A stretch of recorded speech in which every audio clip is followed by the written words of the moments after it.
Assalamualaikum warahmatullahi wabarakatuh. Hello everybody, how are you today? I hope you are fine. Well, today Miss Maya will explain about biography text.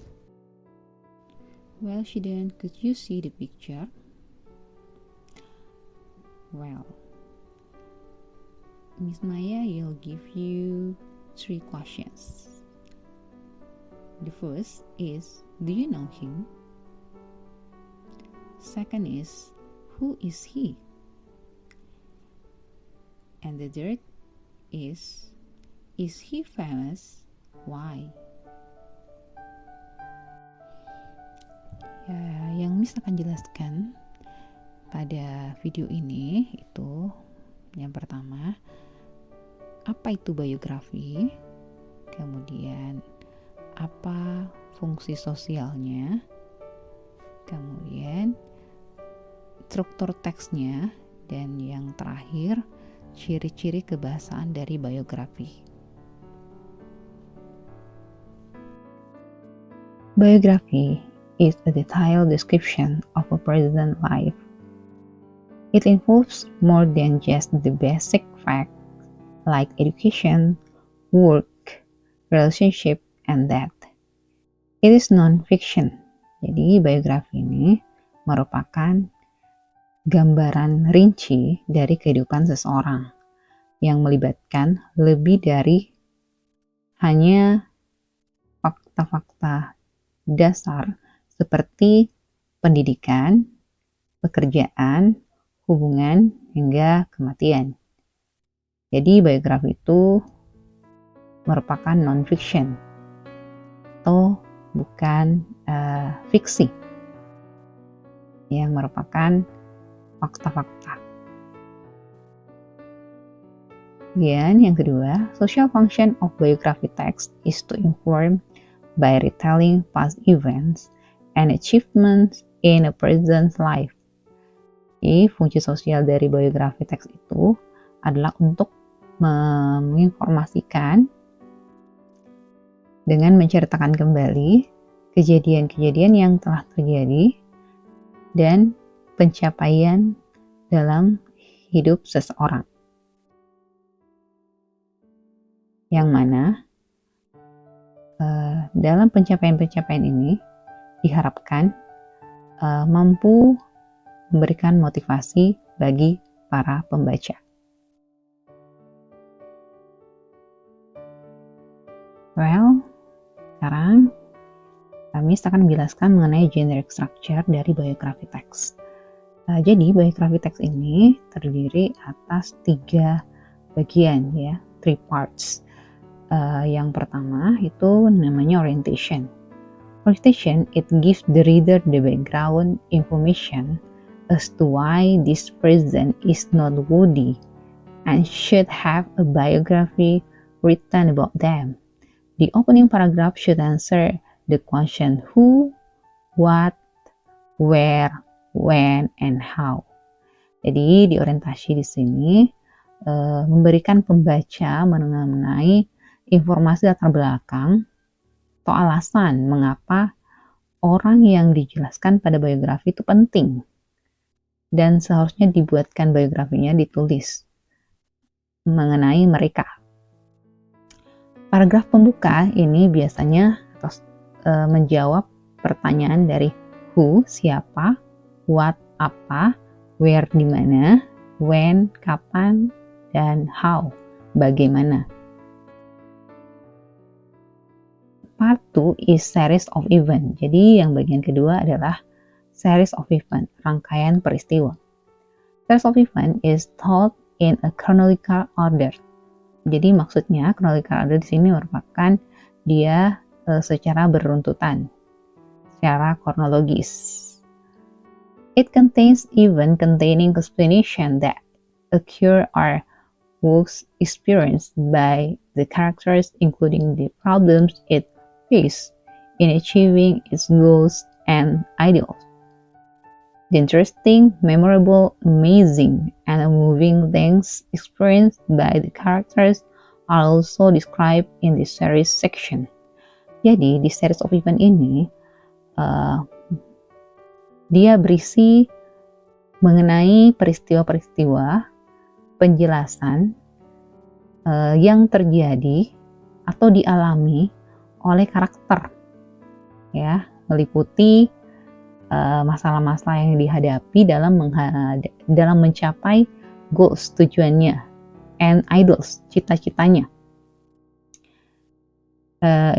Yang mana ini merupakan hal-hal yang interesting, menarik, memorable, yang mudah diingat, kemudian amazing, menakjubkan, dan juga dideskripsikan dalam bagian ini. Nah, kemudian part 3 is reorientation. Reorientation is the type of conclusion with a comment on the contribution this person has made or a summary and evaluation of the person's achievement. Actually, reorientation is optional. Jadi, reorientation ini adalah sebuah tipe konklusi atau kesimpulan dengan sebuah komentar dari seorang penulis. Kemudian ini juga merupakan optional, ya. Ini reorientation ini maksudnya bisa ada, bisa juga tidak ada. Jadi ini now Miss akan menjelaskan mengenai language features, ciri-ciri kebahasaan dari biografi. Ciri-ciri kebahasaan dari biografi itu, the first is focus on specific participants. Jadi fokus pada spesifik partisipan. Dia hanya menjelaskan satu tokoh. Kemudian number 2, using the simple past tense, menggunakan simple past. For example, for instance, he worked at private office. Sini kita melihat work merupakan verb to, kata kerja kedua, yang menandakan bahwa kegiatan atau kejadian ini telah terjadi di masa lampau. Nah, itu merupakan simple past tense. Then third is temporal conjunction. Jadi dia menggunakan kata hubung temporal seperti then, yang artinya kemudian before, sebelum, after, setelah, kemudian when, ketika, dan lain-lain. And then the fourth is using an action verb. Dia menggunakan kata kerja aksi. For example, went, stay, pergi, dan tinggal. Well, ini merupakan contoh dari biography text. This text can answer the previous questions, ya. Jadi teks ini sudah menjawab pertanyaan sebelumnya, ya. Who is he? Siapa dia? Is Diego Maradona. Is he famous? Yeah, he famous. He is famous. Jadi ini merupakan contoh biografi teks dari Diego Maradona. Well, ini could you see the parts paragraph of Diego Maradona biography. Di part 1 itu orientation, ya, bagian awal itu orientation, di mana menjelaskan siapa itu Diego Maradona, kemudian kapan dia lahir, di mana, ya, dan kenapa dia noteworthy, kenapa dia merupakan figur yang penting, sosok yang penting, sosok yang berpengaruh. Itu dijelaskan di orientation. Nah, kemudian event di sini perjalanan hidup dari Maradona. Kemudian event itu dia menjelaskan mengenai karir Maradona. Di sini tidak ada reorientation, ya, karena tidak ada komen dari penulis, pendapat dari penulis. Jadi hanya ada orientation and event.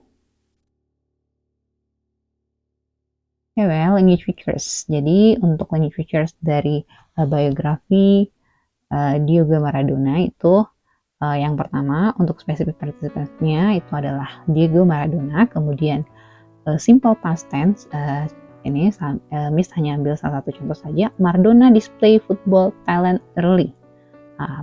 The word displayed ini menunjukkan simple past karena menggunakan kata kerja kedua. Kemudian temporal conjunctionnya dia menggunakan although, meskipun.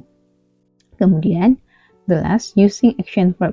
Ya, action verb di sini menggunakan kata kerja aksi yang digunakan dalam teks itu. Yang pertama displayed, ada join, went on, made, dan lain-lain. Oke, anak-anak sekalian, terima kasih sudah menonton video dari Ismaya. Saya harap kalian semua sehat dan video ini bisa bermanfaat, khususnya bagi kalian dan umumnya bagi orang di luar sana. Okay, well, thank you so much for your participation. Wassalamualaikum warahmatullahi wabarakatuh.